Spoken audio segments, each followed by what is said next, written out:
et à tous. Voilà, je vois que vous vous connectez les uns après les autres. On va attendre 3 minutes que tout le monde puisse se connecter. Pour ceux qui sont déjà connectés, c'est toujours agréable pour nous. N'hésitez pas, pour ceux qui le peuvent, à allumer votre caméra, comme ça on vous voit. C'est toujours un tout petit peu plus dynamique. Merci.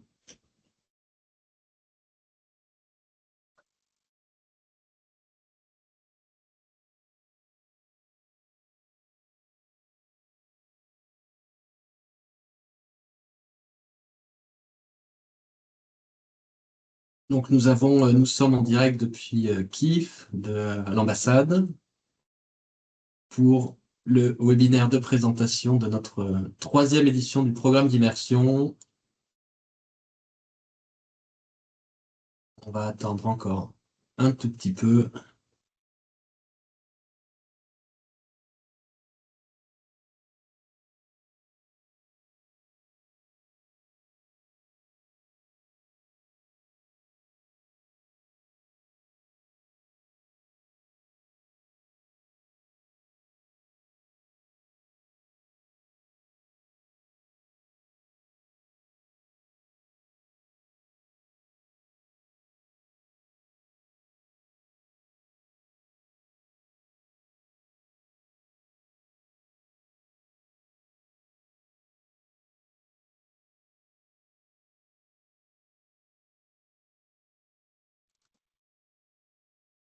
Hop.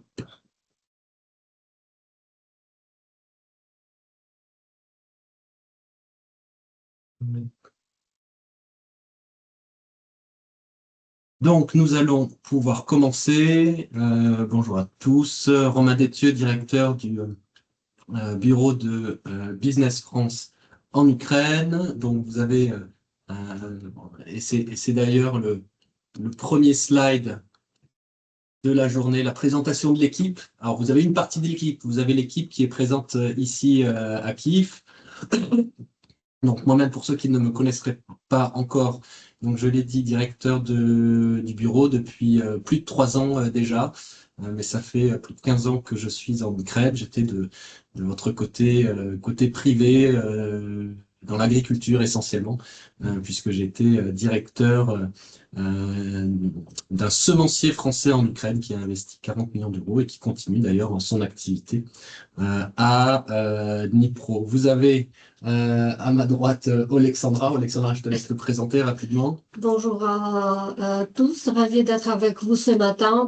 Moi, c'est Alexandra Herelouk, je suis chargée d'affaires export Business France Ukraine, avec les compétences essentiellement sur le secteur agrotech et sécurité, mais également j'interviens sur les projets collectifs dans d'autres secteurs.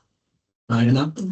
Bonjour à toutes et à tous, moi c'est Mariana Misura, je suis chargée de développement pour le secteur industrie clean tech au bureau Business France l'Ukraine. J'ai rejoint le bureau il y a un peu plus qu'un an et avant cela j'ai une expérience de 7 ans de vie en France où je fais mes études et j'ai travaillé dans le secteur de communication institutionnelle et corporate. Et puis nous avons Natalia aussi. Enfin, en réalité, elle n'est pas très très loin, elle est juste dans le bureau, mais ça rentrait pas dans le cadre.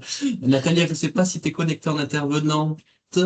Euh, non, mais donc Natalia qui s'occupe de la partie export. Donc ça, c'est pour l'équipe à Kiev. Et puis nous avons aussi tous nos collègues à Paris qui nous aident sur ce programme, et en particulier Ghana qui pourra. Ghana, tu peux peut-être prendre la parole. Euh, Ah oui, bonjour à tous, merci Romain. Effectivement, donc moi je suis Gana Grikolova, je travaille maintenant au siège de Business France à Paris sur l'organisation d'événements collectifs B2B, principalement sur les secteurs des transports, mais comme je faisais avant partie du bureau Business France en Ukraine, je pilote également, enfin j'ai le plaisir de piloter ce programme d'immersion autour des sujets de la reconstruction avec mes collègues en Ukraine. Alors, on va vous présenter un petit peu, je vais vous présenter l'actualité, des besoins, la partie financement. Alors notre collègue du chef du service économique qui devait être avec nous ce matin a dû partir en mission. Il est dans un train à l'heure actuelle, donc il ne pourra pas se connecter. Je vais le remplacer. Puis nous avons la chance d'avoir deux alumni, d'anciens participants du programme d'immersion de société Ecosun et Ingetech, donc Frédéric Romer, cofondateur d'Ecosun. Merci Frédéric d'être avec nous, et Nicolas Bauduf, président d'Ingetech, pour vous parler de leur expérience à eux. Donc, je voulais faire un focus donc marché et les financements existants pour vous donner un aperçu global de la situation. Il y a eu récemment, en février, un exercice qui s'appelle le RNDA. C'est un exercice de la Banque mondiale pour analyser quels ont été les dommages créés par les attaques russes et les besoins en reconstruction. Sur ce qui a été détruit, les montants estimés sont de 195 milliards de dollars. C'est les destructions directes, mais le coût pour venir remplacer ce qui a été détruit est beaucoup plus élevé. Il est estimé à 588 milliards de dollars. Ce chiffre est diminué déjà de ce qui a déjà été reconstruit. Il y a beaucoup de choses déjà qui ont été reconstruites l'année dernière. En 2024, j'ai plus le chiffre de 2025, mais en 2024, c'était 15 milliards, je crois, que de dollars. L'année dernière, c'est à peu près le même montant. Et puis, vous verrez sur une slide suivante ce qui est attendu pour cette année. Ce sont un montant équivalent. Pourquoi ça coûte plus cher? Parce qu'il y a la volonté, et c'est cette de reconstruire mieux et différemment. C'est le concept du Build Back Better, avec en perspective très forte l'adhésion à l'Union européenne et tout ce qui va avec en termes de normes. Et c'est ce qui est intéressant pour les entreprises françaises, parce que les Ukrainiens savent faire énormément de choses de manière très vite. Par contre, d'un point de vue normatif, ils ont aussi encore beaucoup de choses à apprendre en coopération avec des entreprises françaises. Il y a 10 régions prioritaires qui sont concernées, mais en réalité, c'est l'ensemble du pays, et c'est ce que j'ai voulu montrer dans la slide suivante, où nous avons des besoins. Ça, vous avez, concentrez-vous peut-être sur la carte, les 5 cartes de l'Ukraine qui reprennent les principaux points d'attaque et de destruction d'infrastructures depuis le début de la guerre à grande échelle en 2022. Et vous voyez bien que le conflit et les frappes se sont progressivement étendus à l'ouest de l'Ukraine et les besoins sont quasiment partout, sauf vraiment sur la toute bande du nord-ouest. Ça, malheureusement, nous, on l'a vécu aussi dans notre quotidien, vu que on a eu un hiver très difficile avec le système énergétique qui a été particulièrement ciblé. Donc, on a eu froid, on a eu peu d'électricité, on a eu de l'eau, mais on vous parle aujourd'hui avec une très belle journée de printemps, avec beaucoup de soleil et donc avec beaucoup d'énergie. Mais je pourrais revenir un petit peu sur ces aspects-là sécuritaires qui sont aussi importants pour le programme d'immersion.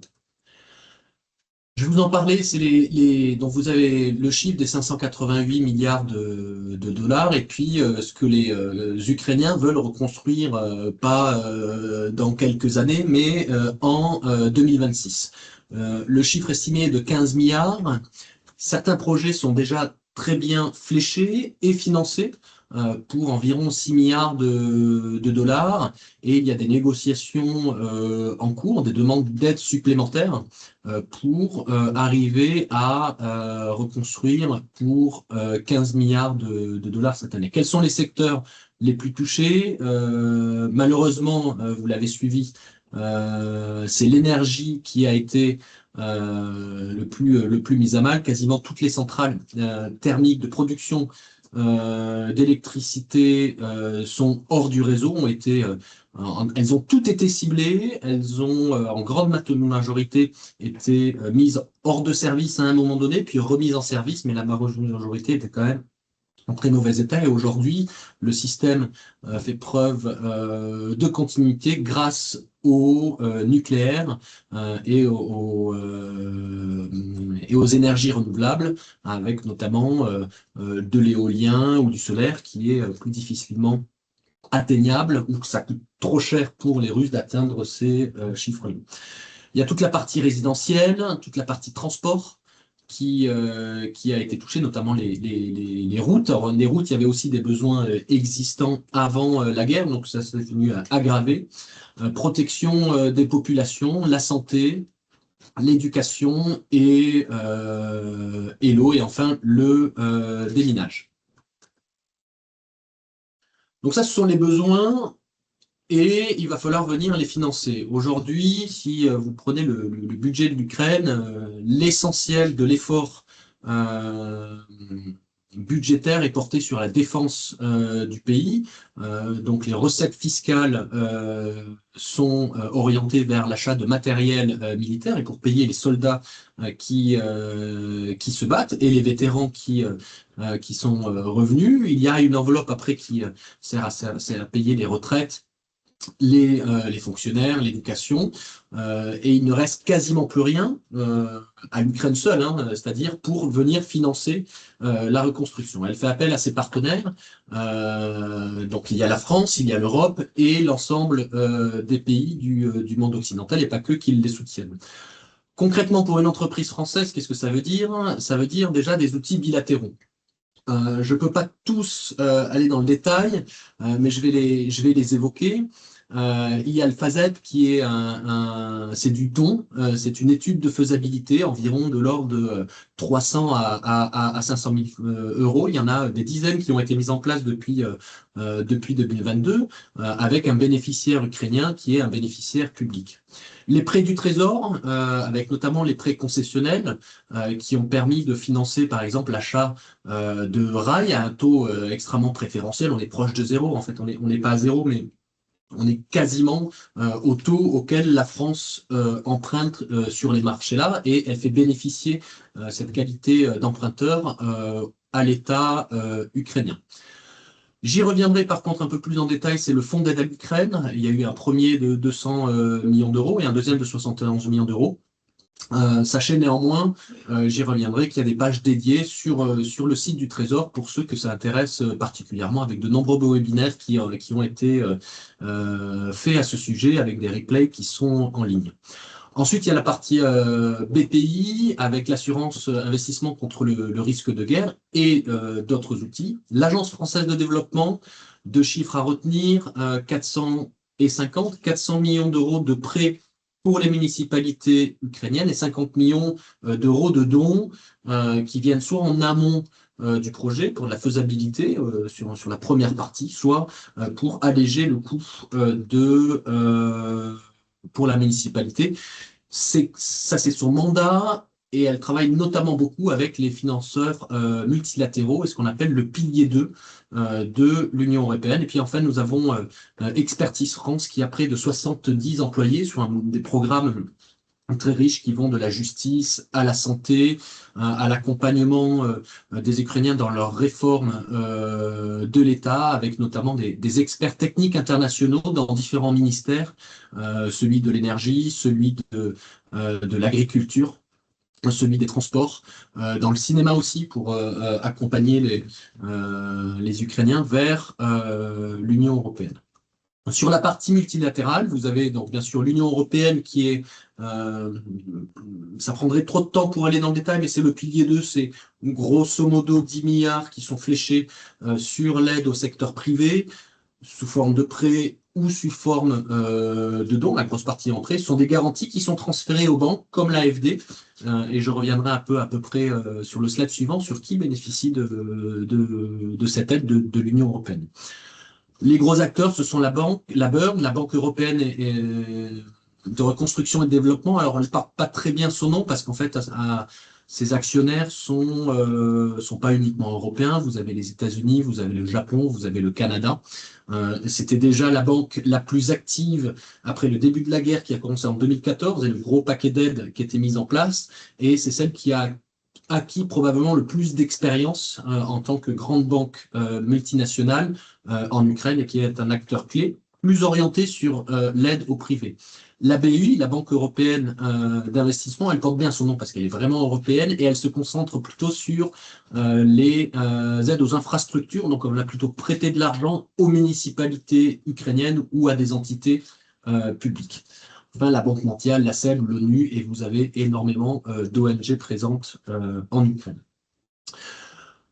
Donc, pour les entreprises françaises, 3 modalités du prêt. Donc, la France ou une institution internationale va donner à l'Ukraine, donc elle bénéficie, elle n'a rien à payer. Vous avez en don, pardon, les financements en prêt, où la différence est fondamentale parce que si vous êtes par exemple une municipalité ukrainienne, vous allez acheter, vous allez engager le budget de votre ville pour l'acquisition de la solution que vous pourrez leur porter.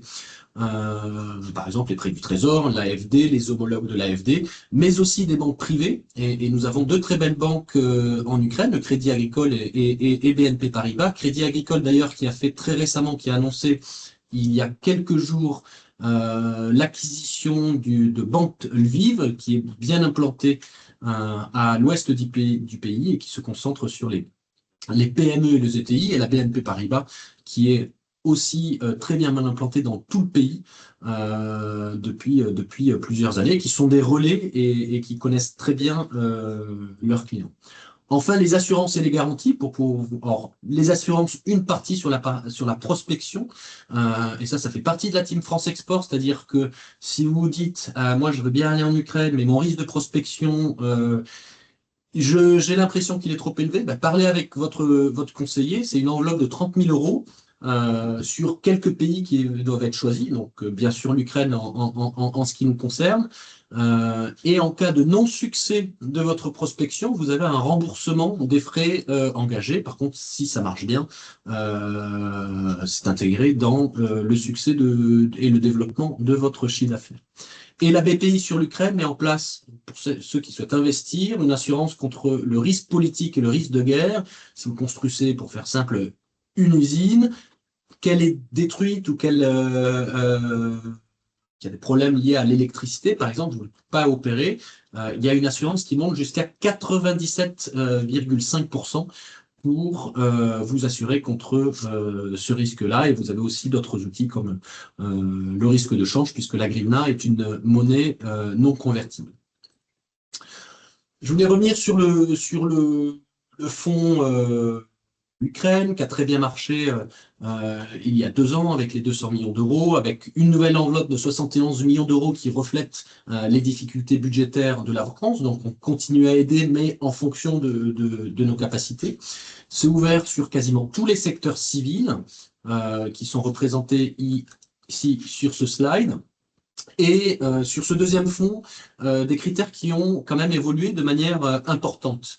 Ça reste du don, mais pour les dossiers déposés, il est demandé, il n'est pas exigé, mais il sera très fortement apprécié qu'il y ait des cofinancements. Si on parle d'une ville, par exemple, qui veut faire un projet dans le transport, le projet aura plus de chances d'être sélectionné si la ville dit « Ah ben je suis prêt à emprunter 10 millions d'euros, est-ce que avec ce prêt-là, je pourrais bénéficier pour 5 millions d'euros, par exemple, de matériel français ?» C'est vraiment l'idée de l'évolution des critères du fonds Ukraine. Le reste est relativement similaire au premier fonds, donc c'est 50% de part française pour faire travailler et créer de l'emploi en France et que ce soit favorable à notre balance commerciale de ce point de vue export. Un bénéficiaire public ukrainien aurait possibilité que ce soit du privé si ça bénéficie au public. Quelques exceptions sont possibles. Et le montant maximum éligible est réduit à 7 millions. C'était 15 millions pour le premier fonds. Et là, en fonction d'une enveloppe diminuée, on est passé à 7 millions. Après, je voudrais pas... il reste 15 jours ouvrés, en fait. La date des dépôts est le 9 avril. Donc, si vous n'avez pas commencé votre projet, moi, je considère que c'est trop tard. Par contre, le programme d'immersion, et c'est tout l'intérêt, il y aura probablement, je l'espère, un fonds 3 l'année prochaine ou encore l'année d'après. Et vous avez bien compris que pour arriver à se positionner sur des projets en Ukraine, il va falloir vendre à probablement des emprunteurs ukrainiens qui sont des municipalités. Or, il y a des secteurs avec des exceptions fortes, le secteur agricole. On ne fait pas le focus sur les besoins du secteur agricole sur le programme d'immersion, mais c'est possible. On a pris des entreprises dans l'agriculture parce qu'on trouvait qu'elles avaient des très beaux projets. D'ailleurs, ça a débouché sur des contrats pour l'une d'entre elles, parce qu'on en a une ou deux dans le deux. Mais il va falloir vendre aux emprunteurs ukrainiens et ça prend du temps d'être en contact avec eux. Il va falloir convaincre les banques parce que vous avez bien vu que ce sont elles qui prêtent, donc elles veulent être confiantes dans la solution qui est retenue, toujours avec en ligne de mire l'intégration européenne, le Build Back Better, et pour les plus gros projets, la Commission européenne, parce que c'est elle qui fait passer les garanties. Donc nous sommes là pour vous aider. Un point essentiel, et ça sera mon dernier slide avant de passer la parole à mes collègues pour vous présenter le programme d'immersion lui-même. Il faudra se rendre en Ukraine. Et le programme d'immersion a été vraiment créé pour ça, pour vous accompagner dans la durée. Et vous allez voir comment on souhaite vous proposer de vous y préparer. Donc il faudra se rendre en Ukraine, ça fait partie du programme. Alors, l'information circule de plus en plus. On a de moins en moins de questions du genre qu'on avait beaucoup. Quel aéroport dois-je choisir pour aller en Ukraine? Malheureusement, l'espace aérien est toujours fermé. Donc les aéroports les plus proches sont Varsovie, Cracovie, Rzeszów ou Chisinau en Roumanie. Donc il faut prévoir un vol ou deux si vous êtes en province pour arriver sur l'une de ces destinations et puis après prendre un train pour arriver jusqu'à Kiev qui dure généralement en fonction de la gare de départ entre 15 et 18 heures. Donc c'est un vrai investissement en temps, c'est pas extrêmement compliqué. C'est certes beaucoup plus compliqué de juste prendre un vol et aller dans une autre ville, mais c'est tout à fait faisable et peut-être que Frédéric et Nicolas pourront raconter cet aspect-là. Avant de donner la parole, dernière point sur l'aspect sécuritaire. Alors nous, on vit ici tous les jours, c'est notre quotidien. Il n'y a pas de risque zéro, donc ça c'est comme sur la route. Par contre, là où nous opérons, là où nous nous déplaçons, ne sont pas des points qui ont été pris, qui sont des cibles. Donc nous n'allons pas aller, par exemple, où vous emmenez sur une station électrique. Par contre, c'est vrai que dans le quotidien, peut être très très perturbant, notamment sur le sommeil, parce que nous avons les alertes, ça vous réveille la nuit. Pour diminuer le risque, on peut être amené à descendre sur les shelters qui sont identifiés. Nous sommes descendus par exemple hier matin. Alors ça n'arrive pas extrêmement souvent qu'on nous demande d'aller au shelter. Ça nous est arrivé depuis le début de l'année. On est en mars. 4 fois. 4 fois, je crois. Mais à ce moment-là, il faut descendre. Par contre, un point très important juridique de qui porte la responsabilité, c'est l'entreprise qui prend la responsabilité pour ses employés de venir en Ukraine. C'est pas Business France, c'est pas l'ambassade, nous sommes là pour vous accompagner. Le pays est en guerre, le conseil aux voyageurs reste rouge sur la carte du ministère des Affaires étrangères. Par contre, c'est possible, vous êtes libre de prendre en conscience la décision. Nous, de notre côté, on se tient à tout moment prêt, à partir. C'est jamais arrivé, mais si jamais les conditions sont trop dangereuses, c'est ce qui s'est passé en 2022, il y a une évacuation. Elle n'est pas à l'ordre du jour, il n'y a aucun signe pour nous prévoir de le faire, mais on est prêt à le faire le cas échéant. Et bien sûr, si vous venez dans le cadre d'un programme d'immersion, s'il faut tout annuler du jour au lendemain, la décision sera prise. Encore une fois, c'est jamais arrivé, elle n'a jamais été proche d'arriver d'ailleurs, mais c'est tout à fait quelque chose que nous ferons le cas échéant. Voilà, je vais laisser la parole à Alexandra et Mariana pour la suite de la présentation et le programme d'immersion en lui-même. Merci Romain. Donc, c'est à moi de prendre la main. Donc, je vais vous parler du programme d'immersion. Attendez. Nous sommes à la 3e édition, donc avec le nom qui a changé, qui s'appelle maintenant Booster Access. Mais nous aimons bien le terme, le programme d'immersion, parce que toute l'équipe est convaincue que ça rend bien, en fait, le format de ce projet. Et donc, avant de vous présenter cette 3e édition, donc, un petit retour en chiffres sur les 2 premières éditions.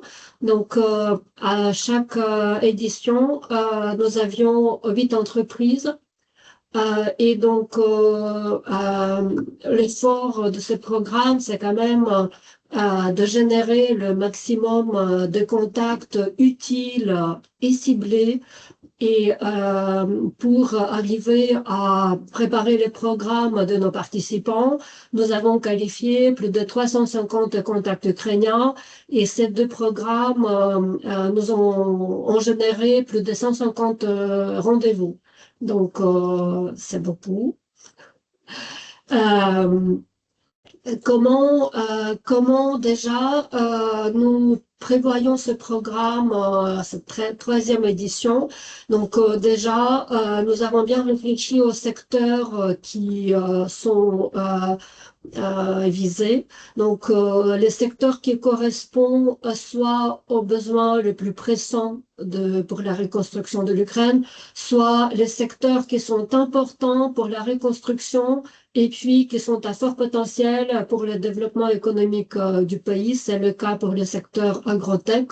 Et dans chaque secteur, nous avons réfléchi à des sous-secteurs qui, d'après nous, représentent du potentiel pour les sociétés françaises et correspondent aux compétences qu'on peut trouver sur le marché français. Donc, le secteur de l'environnement et les solutions pour le secteur de l'eau ressortent en haut de la liste. Les besoins sont importants. Ils étaient déjà importants avant le début de la guerre. Ils sont malheureusement, ils sont devenus encore plus pressants. C'est vraiment un point critique ou en tout cas sensible pour une très grande partie de collectivités territoriales ukrainiennes. Le chauffage urbain, le traitement des déchets sont 2 autres secteurs importants. Pardon. Là, sur ce périmètre, le donneur d'ordre sera public. Le 2e secteur, c'est le secteur de l'énergie. Donc, avec un focus sur la production décentralisée de l'énergie, parce que, en fait, les grosses centrales électriques, vous avez compris, elles ont été visées, endommagées, certaines détruites. Donc, la solution qui était trouvée côté ukrainien, c'est de décentraliser la production et donc rendre le réseau moins vulnérable face aux attaques russes. Donc, après, c'est une autre façon de gérer, une autre façon de produire, d'autres sources d'énergie utilisées. Donc, toutes les solutions dans ce secteur sont les bienvenues. Il y a un sous-secteur qui ressort avec un gros potentiel, c'est tout ce qui est le stockage d'énergie. Là, le donneur d'ordre sont publics, mais aussi privés. Le 3e secteur que nous avons défini comme secteur à potentiel, c'est le secteur agrotech. Là, je dirais 95% des donneurs d'ordre sont des sociétés privées. Nous avons dans le paysage ukrainien des gros donneurs d'ordre, les sociétés agricoles puissantes, des fameux agro-holdings, et donc qui, eux, sont en mesure de gérer les projets, qui ont des capacités de financer les projets, qui sont en fait, très sélectifs par rapport aux solutions proposées, mais on peut aller vite et fort si vous avez une bonne solution à leur proposer. Nous avons mis le secteur d'irrigation en haut de la liste. C'est le secteur avec beaucoup de demandes, beaucoup de potentiel, mais personnellement, je le proposerais peut-être à moyen terme, mais en tout cas, il mérite un regard attentif maintenant. Et puis, le secteur BTP, bien évidemment, on ne peut pas reconstruire sans. Et le secteur de la sécurité, qui est un secteur en très fort développement et sur lequel on n'a pas mis de sous-secteur parce qu'on va plutôt proposer un échange avec les sociétés qui voudraient candidater sur ce secteur pour avoir un avis le plus près du profil de chaque entreprise. Oui, on a un autre format des French Security Days. D'ailleurs, on a une délégation qui arrive la semaine prochaine. Par contre, on a vu certaines sociétés avec des profils particuliers. On s'est dit que le programme d'immersion pourrait être plus adapté pour elles. C'est pour ça qu'on a rajouté cette année la sécurité dans les secteurs éligibles au programme. Donc, c'est le programme que nous aimons beaucoup, c'est le plus complet que nous avons, mais c'est aussi le programme qui dure le plus. Il est prévu sur 6 mois et nous l'avons scindé en 3 phases. Donc, la phase de la préparation, donc préparer les sociétés, enfin déjà préparer les projets, préparer les sociétés que nous aurons sélectionnées pour le projet, et puis les outiller en leur proposant, par exemple, les études de marché. La deuxième phase, c'est la phase ici sur le terrain. Et puis, la troisième phase est la phase du suivi avec le point final sur le salon Rebuild Ukraine. Voilà. Et donc, sur la phase de préparation, déjà, nous commençons par une sélection de nos participants. Le programme Booster Access Immersion Ukraine, nous avons 8 places. C'est le programme qui est subventionné. Nous allons sélectionner par un jury composé par les membres du réseau France ici en Ukraine, les candidats, les dossiers, en fait, les produits les plus adaptés et qui ont le plus de chances d'aboutir, de réussir sur le marché ukrainien. Et donc, après, nous proposerons à nos candidats, enfin, nos participants déjà à ce stade, de se réunir à Paris au mois de juin pour un bootcamp d'une journée où, avec les 8 heures de masterclass, nous leur raconterons le marché ukrainien, comment il fonctionne, qui sont des décideurs, comment il faut l'aborder, quels sont les secteurs clés et un peu le paramètre de ces secteurs clés, et vraiment comment préparer la visite, comment communiquer sur votre produit et comment augmenter les chances de réussite, plus les aspects juridiques et peut-être comptables de la vie des entreprises pour mieux comprendre vos interlocuteurs ukrainiens que vous rencontrerez. Et puis, à cette étape, nous préparons les études sectorialisées pour chaque participant pour donner les grandes lignes dans chaque secteur. Et donc, pour la phase 2, je passe la parole à Mariana, qui racontera comment ça s'est passé la dernière année et comment ça pourra se passer cette année. Merci Alexandra. Donc pour aller plus en détail sur votre déplacement en Ukraine, pour préparer ce déplacement, déjà comme elle a précisé Alexandra, on va préparer une étude de marché personnalisée à votre secteur et à votre produit.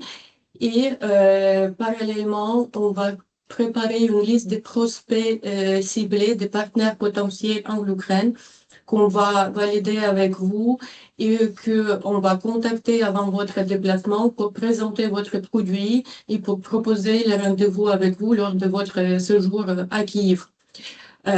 Pour rentabiliser au maximum votre déplacement, on a créé un programme qui dure 3 jours sur le terrain. Et avant de présenter ces 3 jours un peu plus en détail, j'étais interrogée quelquefois, est-ce que c'est un programme qui est ciblé plus focus institutionnel? Donc non, c'est un programme 360, je dirais, qui est ciblé à la fois institutionnel, B2B et B2F aussi qu'on vous fera rencontrer à Kiev. Donc la première journée, elle sera dédiée au rendez-vous collectif institutionnel avec les ministères qui correspondent à votre secteur, avec l'Agence de la reconstruction, ça peut être ministère de l'énergie, ministère des infrastructures ou autres ministères.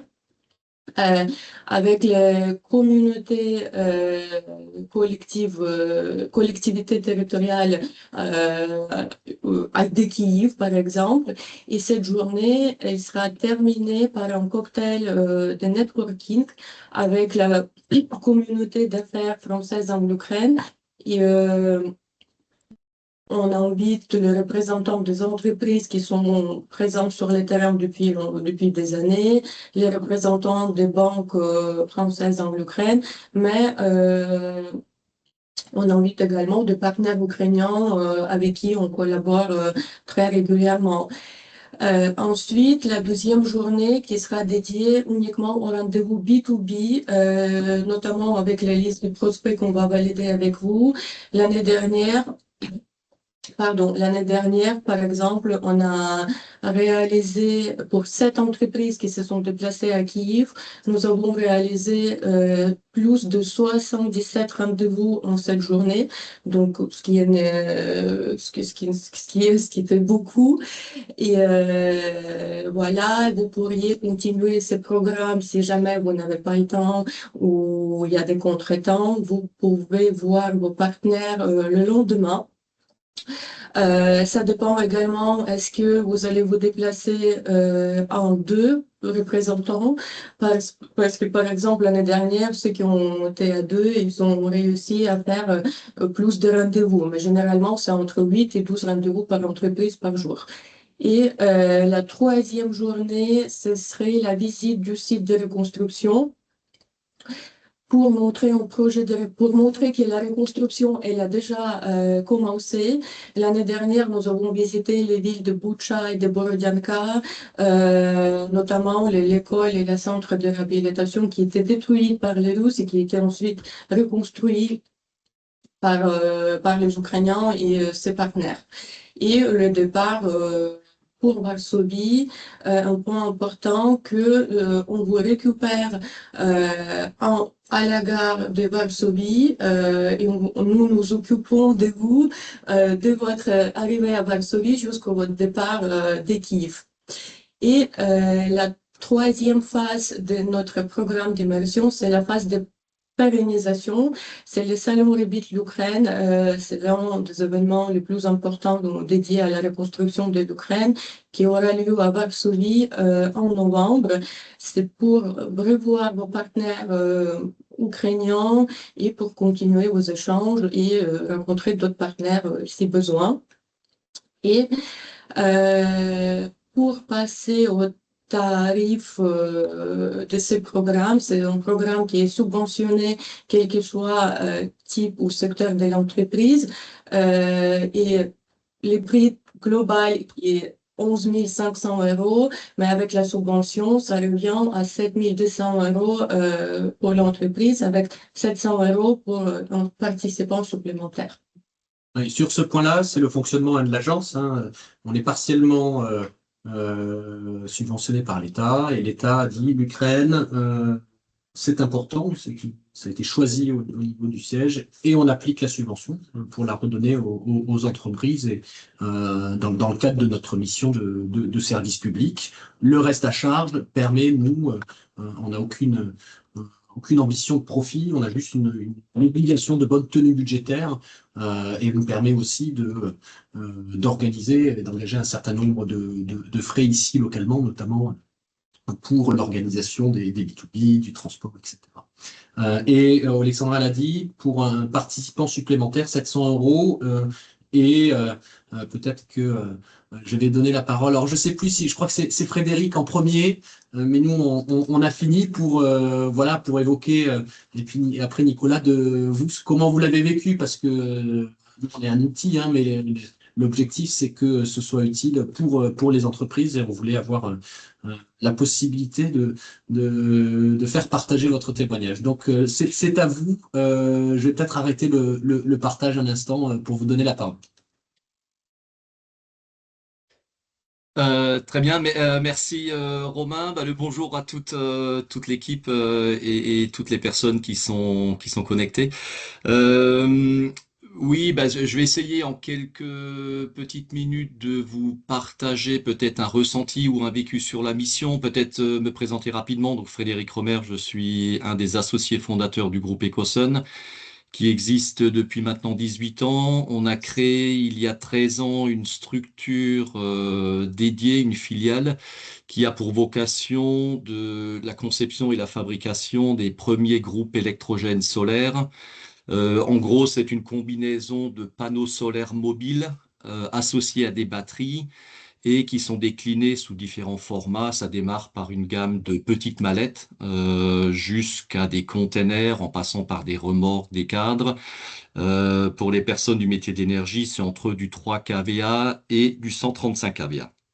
On exporte à 85% nos fabrications, avec à peu près à date 250 références en fonctionnement sur 5 continents. Alors je dirais, mettre un petit peu dans le contexte Ukraine, nos systèmes ont été utilisés quasiment dès le début du conflit en 2022 en Ukraine, soit en Ukraine directement, soit à la frontière polonaise par des organisations humanitaires. C'était les premières interventions. C'est des systèmes autonomes en énergie, qui peuvent s'interconnecter aussi à des réseaux, des groupes électrogènes. On a participé au programme Immersion, donc on fait partie de la deuxième promotion. Alors, ce qu'on peut dire là-dessus, c'est réellement un accompagnement sur mesure avec une équipe. Tout le monde est là, Romain, Mariana, Alexandra, Natalia, une équipe j'appellerais de choc. Je pense que Nicolas donnera aussi son avis tout à l'heure. On a vraiment eu un programme sur mesure, je dirais adapté au contexte aussi. C'est vrai que certaines personnes dans l'auditoire peuvent s'interroger un petit peu du contexte sécuritaire, organisation. C'était rondement mené du début jusqu'à la fin. On a été pris en charge, pour l'anecdote, Romain, jusqu'au pantalon de rechange qui est resté chez moi à Varsovie, pour la petite anecdote. Ça a permis des rencontres. Le programme est serré sur place sur une semaine, mais il y a toute une phase préparatoire aussi qui permet de très bien cibler les rendez-vous, d'exprimer les attentes. Donc ça a permis des rencontres de haut niveau sur place avec des ministères. On a été très très bien reçus. Euh, Peut-être ce qui est important vis-à-vis de l'Ukraine, peut-être c'est un ressenti que je peux partager. Nicolas confirmera sans doute aussi, c'est important à un moment donné d'être sur place. Parce que on ne peut pas, je dirais, évaluer le marché, son potentiel, avoir un petit peu le feeling, le nez du ressenti produit, de l'adaptabilité produit-marché, sans discuter avec les interlocuteurs. En plus, quand on est avec des produits de rupture, comme c'est notre cas, il s'agit d'avoir un petit peu le feeling aussi de vraiment l'adaptabilité ou les cas d'usage qui peuvent se présenter dans le contexte local. Le ressenti, tout le monde le connaît aussi sur la partie équipe. Je crois que le fait d'avoir choisi, ça c'est l'équipe Business France, qui a choisi des sociétés complémentaires. Aujourd'hui, je crois qu'il n'y a pas une semaine qui se passe, et pourtant le programme sur place date un peu sans qu'il y ait quelques échanges WhatsApp sur le groupe qui est resté, parfois pour des anecdotes, des plaisanteries, mais bon, voilà, ça montre un petit peu la cohésion du groupe qui s'est mis en place, qui s'est mise en place. Euh, L'ambiance, un petit peu, c'est évidemment un petit peu hors norme. Romain en parlait tout à l'heure, vous a montré le petit train bleu. Évidemment, c'est un vécu d'arriver à la frontière polonaise et de se rendre dans un pays avec un train de nuit, etc. Mais encore une fois, tout ça s'est organisé, c'est pris en main, c'est une ambiance d'équipe. C'est un ressenti un peu particulier, mais je crois que ça fait aussi la particularité de cette mission. des anecdotes, il y en a plein. Peut-être ce qui va vous intéresser aussi, quels ont été les apports pour nous? Ben, ça a permis de nouer des contacts avec des partenaires locaux qu'on n'aurait pas pu faire à distance. Et ça, c'est aussi grâce au travail de proximité qui a été mené en amont, je dirais, par l'équipe Business France. Ça nous a permis de répondre à des appels d'offres qu'on n'aurait peut-être pas identifiés non plus, d'établir des contacts en vue de répondre au fonds Ukraine 2. Romain en parlait tout à l'heure dans la présentation. Euh, L'environnement local, parlons-en aussi. D'un petit peu loin, on peut se dire, mais tiens, quelles sont les vraies opportunités? Moi, j'ai été extrêmement frappé par la résilience du peuple ukrainien. Ça travaille énormément, c'est très réactif, euh, à l'écoute, ouvert à la recherche de solutions. Mais encore une fois, c'est l'importance un petit peu d'être sur place et de nouer ces contacts. Voilà, j'ai essayé d'être un petit peu bref. Je ne sais pas s'il y a des questions en particulier. Je suis là pour y répondre ou l'équipe Business France. Mais voilà, c'était l'idée de vous donner un petit peu un ressenti aussi de l'apport de ce programme immersion pour notre société. Merci beaucoup Frédéric pour ce témoignage. Et ben, on va passer à Nicolas et puis on regardera on gardera 5 à 10 minutes pour des questions éventuelles. Avec plaisir. Nicolas. Merci. Bonjour à tous. Alors effectivement, je me présente, Nicolas Baudu, je dirige le bureau d'études Ingetech. Donc c'est un bureau d'ingénierie et on œuvre dans toutes les parties de l'aménagement du territoire, de l'eau potable, l'énergie, route, autoroute, ouvrage d'art. Donc suivant la présentation du jour, je pense que vous avez compris qu'il y a beaucoup de secteurs qui nous intéressent. Alors, nous sommes 85 chez Ingetech, donc ça, c'est un sujet aussi pour les PME. En tous les cas, moi, je suis extrêmement satisfait. Alors, je vais essayer de pas faire des redites vis-à-vis de Frédéric, mais effectivement, ce qui a été présenté, tout est vrai, dans le sens où là, moi, j'ai été vraiment positivement conquis par la préparation du voyage. Et vous allez voir que pour ceux qui seront retenus, moi, mon métier de l'ingénierie, même en France, est quand même assez peu connu, alors qu'on conçoit tous les projets d'aménagement du territoire. Il est assez compliqué d'aller de faire de la démarche commerciale, puisqu'on n'a pas un objet à poser sur la table pour voir.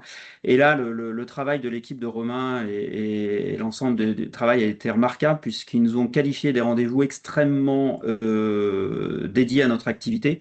Moi, je suis très content d'y être allé à deux. Je crois que d'ailleurs Frédéric a fait pareil, puisque sinon, je ne sais pas comment serait passée la journée, puisqu'on avait des journées extrêmement intenses où Alexandra venait nous chercher. C'était Romain qui nous cherchait. Enfin, on s'est répartis sur plein de rendez-vous. Donc, ça a été super positif. Les rendez-vous sont qualifiés.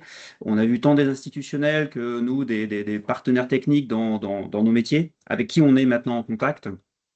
Le côté aussi extrêmement important, c'est la visite d'un site qui a été assez, personnellement, mais je crois que toute l'équipe a trouvé euh, chargé d'émotions, extrêmement impressionnant. Je crois que le mot résilience dans dans le dictionnaire devrait être lié au peuple ukrainien parce que c'est incroyable l'effort de reconstruction qui est fait en parallèle. Donc voilà, pour la société, nous, c'est vraiment un avant et après programme d'immersion. À aujourd'hui, je fais attention à l'heure là pour vous laisser un peu de temps. À aujourd'hui, nous sommes dans un comité de suivi pour un FASEP là pour une société qui fait des pelles rail-route. On a répondu déjà à un marché pour la Banque mondiale sur l'audit des infrastructures routières avec un partenaire ukrainien. Et nous sommes en train de préparer à minima un dossier, j'espère un petit peu plus, sur le fonds Ukraine 2, puisque depuis maintenant déjà 15 jours, nous avons une personne à Kiev, représentant d'Ingetech, ce qui permet aussi d'être en contact évidemment au quotidien. Et je rejoins complètement Frédéric, c'est très très important d'y aller, puisque la présence, la perception, les rencontres sont vraiment d'une grande qualité et ça permet de créer des liens, mais aussi de sentir un peu plus le marché. Et alors, je ne sais pas comment le jury décide, mais enfin, c'est vrai, comme le disait Frédéric, on est resté très en contact, puisqu'on a, nous on travaille avec un de nos partenaires qui était avec nous là, TTGE, là où finalement on s'est rencontrés sur le programme là, donc on continue et on va faire un co-développement aussi en Ukraine ensemble. Voilà, je chercherai un point négatif, très franchement, et je suis pas payé par Business France. Je ne le trouverai pas. C'est vraiment quelque chose. C'est vrai que le mot immersion est réel parce qu'il y a vraiment un côté. Voilà, on est vraiment immergé dans la vie. Le côté booster est pas bête non plus dans l'idée du mot, puisque il y a vraiment un avant, un après. Donc voilà. Et puis le salon Rebuild est l'occasion de continuer. Enfin, le déroulé est aussi assez intéressant parce qu'on reprend contact, on se revoit, on se donne rendez-vous à ce salon-là, à Varsovie. Et voilà, donc depuis, pour terminer, nous, on a aussi mis une VIE à Cracovie, puisqu'en tant que VIE, on n'a pas le droit d'aller sur les pays rouges. Elle aurait bien voulu, mais voilà. Donc, en tous les cas, et pour tous les sujets, je dirais, administratifs, assurantiels, etc., etc., là aussi, l'équipe Business France est à vos côtés pour vous guider, pour vous aider. Tout ça se passe finalement sans problème. Je regarde, je pense que je suis dans le timing, Romain. N'hésitez pas s'il y a des questions. En tout cas, Merci, il y a nos mails aussi, je parfait. pense. Dans le timing et pile poil. Alors, je vois qu'il y a eu dans le chat quelques questions. Alors, je m'excuse, je ne savais pas que vous ne pouviez pas allumer vos caméras pour ceux qui n'étaient pas intervenants. Donc, je comprends mieux. Il y a eu une question sur les assurances. Sur les assurances, il y a trois types de situations. Votre assureur couvre l'Ukraine, ça peut arriver. Dans le cadre de l'offre corporate. Il ne couvre pas l'Ukraine, mais peut faire une extension Ukraine. Et troisième solution, il ne couvre pas l'Ukraine, n'est pas en capacité de faire une extension Ukraine, mais nous sommes en contact et je crois que un ou deux brokers enfin, c'était préinscrit pour aujourd'hui, mais on peut vous mettre en relation avec des courtiers en assurance avec qui nous avons travaillé, avec qui des sociétés du programme d'immersion ont travaillé avec un retour positif pour vous couvrir. Après, c'est du sur-mesure, mais on vous mettra en contact. C'est à eux de vous expliquer dans le détail, mais c'est pas un point.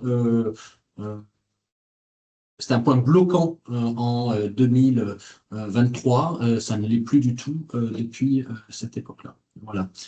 Ensuite, il y avait une autre question sur le fond avec la limite de chiffre d'affaires. Oui, le projet que vous porteriez en lead pour le fonds 2 ne peut pas dépasser en montant absolu un tiers du chiffre d'affaires de 2025. Ensuite, sur le nombre de places du programme d'immersion, il y en a 8. Il y en a pas 9. Pourquoi? Parce qu'on est une petite équipe et qu'on veut garder une qualité de prestation. Et vous avez compris qu'on on a beaucoup de rendez-vous et c'est très très gourmand en temps pour monter cette opération. Ah oui, ensuite il y avait sur la plateforme de diffusion d'appels d'offres. Alors, il y a une plateforme ukrainienne qui s'appelle Prozoro. Ça aussi, ce sont partie des éléments sur lesquels on communique, notamment dans le cadre du bootcamp, qui est en ukrainien et en anglais à partir d'un certain plafond d'appels d'offres. Par contre, une grosse partie des appels d'offres sont sur les bailleurs.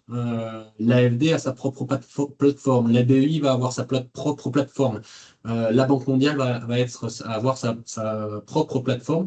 Nous avons un outil chez BF qui permet de consolider tout ça et de vous y donner accès. Donc n'hésitez pas à nous contacter. Alors peut-être Nicolas ou aussi Frédéric, si vous voulez commenter là-dessus. Oui, effectivement, il y a la plateforme globale et puis nous, on a mis en veille sur la Banque mondiale, sur la Banque européenne avec des mots-clés. Alors, nous, on a un outil qui rejoint tout ça, mais c'est pas très lourd, ça va. Et puis, nous, maintenant, avec Arnaud sur place, il est évidemment très vigilant par rapport à tout ça. Si je peux ajouter juste sur le projet de la reconstruction, il y a aussi la plateforme Dream qui permet de ressortir les projets de la reconstruction par enfin, le demandeur, les financements associés ou à trouver, etc. Il y a pas mal d'informations, enfin, il y a même énormément d'informations. Donc, du coup, pour éplucher tout ça, il faut mettre un peu de temps. Donc, et là aussi, ça fait partie des outils qu'on présente dans le cadre du bootcamp, où on avait fait sur la 2025, on avait fait même enfin, une réunion dédiée à cette plateforme avec le vice-directeur de l'agence de la reconstruction pour nos participants. Ensuite, il y avait une question pour Nicolas. Est-ce à travers le programme que vous avez rencontré le partenaire ukrainien mentionné? Oui, tout à fait. Tout à fait. C'est quelqu'un qui était dans notre métier, qui est marié avec une Ukrainienne et du coup qui est recherché évidemment de l'activité. Ouais, c'est dans ce programme-là. Sur la partie recrutement, nous, ça sort du cadre de notre mission officielle. Par contre, quand on peut le faire et mettre en contact des gens qui pourraient être votre premier employé, votre agent, on le fait. Si c'est une recherche qui prend le plus de temps, on vous oriente vers les partenaires qui sont capables de proposer ces services. Il y a notamment la chambre franco-ukrainienne qui est en capacité, qui fait ça très bien. Bon, il n'y a pas que, mais on essaye de les orienter vers la chambre en priorité. Ensuite, notre question, le fonds 2, il y a une échéance très proche, y aura-t-il un fonds 3 pour des projets demandant un peu de temps? Pour qu'il y ait un fonds 3, il faudra qu'il y ait un budget qui soit voté en 2026. Ça a été toute la problématique du deuxième fonds, c'est qu'il était lié à la loi de finances et à la validation du budget français dans son ensemble. C'était une petite brique, vous l'avez compris. Donc oui, nous espérons, oui, l'ensemble de l'écosystème. Nous avons une nouvelle envoyée spéciale du président de la République pour l'aide et la reconstruction de l'Ukraine, Muriel Lacoulabart, qui a pris son poste récemment, qui sera là la semaine prochaine. Et en tout cas, moi, ce format et cette aide est très appréciée côté ukrainien. Elle est aussi appréciée côté français pour les lauréats. Alors, ça fait aussi beaucoup de déçus parce qu'il y a beaucoup plus de demandes que de fonds disponibles. Mais en tout cas, oui, dans l'esprit, il y aura un fonds 3, mais aucune possibilité de s'y engager, surtout à notre niveau. Est-ce que je crois qu'on a fait le tour de toutes les questions? Je ne pense pas en avoir oublié une. Et nous arrivons à la fin du webinaire. Merci Frédéric et Nicolas pour votre témoignage. Merci à mes équipes, Mariana, Alexandra, Natalia, vous ne l'avez pas vu, mais qui est juste à côté de nous, Ghana, Nicolas, toutes les équipes au siège qui nous supportent. On a les opérationnels, mais on a aussi notre direction qui est constamment présente. Vous savez qu'on a aussi un nouveau directeur général, Louis Marguerite, qui nous a rejoint au début du mois. Voilà, nous sommes là à votre service. Sur le support de présentation en fait, de ce webinaire, vous l'aurez dans le suivi avec le lien pour candidater si vous êtes intéressé par ce programme. Et donc, on vous reviendra par la suite d'envoi du dossier. Et pour ceux qui auraient des questions supplémentaires, il est possible aussi de prendre un rendez-vous de 30 minutes à partir du 30 mars où nous aurons du temps pour vous. Et malheureusement, c'est pas possible la semaine prochaine parce que nous avons une délégation qui arrive, une douzaine d'entreprises qui sont acquises et pour lesquelles on prépare le programme.